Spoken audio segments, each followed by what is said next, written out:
Iran যুক্তরাষ্ট্র উত্তেজনার মধ্যেই রাশিয়া সফরে গিয়ে প্রেসিডেন্ট ভ্লাদিমির পুতিনের সঙ্গে বৈঠক করেছেন ইরানের পররাষ্ট্রমন্ত্রী আব্বাস আরাকচি। বৈঠকে তিনি ইরানের সর্বোচ্চ নেতা মোস্তফা খামেনির বিশেষ বার্তা পুতিনের কাছে পৌঁছে দেন।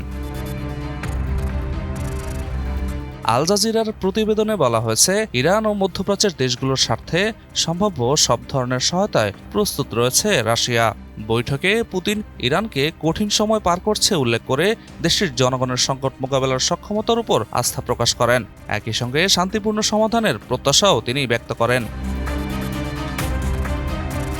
অন্যদিকে রাশিয়ার সমর্থনের জন্য কৃতজ্ঞতা জানিয়ে আব্বাস আরাকচি বলেন, যুক্তরাষ্ট্রের বিরুদ্ধে ইরানের অবস্থান অব্যাহত থাকবে। তিনি আরও বলেন, তেহরান কূটনৈতিক যোগাযোগ বজায় রাখলেও নিজেদের অবস্থান থেকে সরে আসছে না। এদিকে রাশিয়ার পক্ষ থেকে জানানো হয়েছে, যুদ্ধ শুরুর পর থেকেই ইরানের সঙ্গে নিয়মিত যোগাযোগ রাখা হচ্ছে।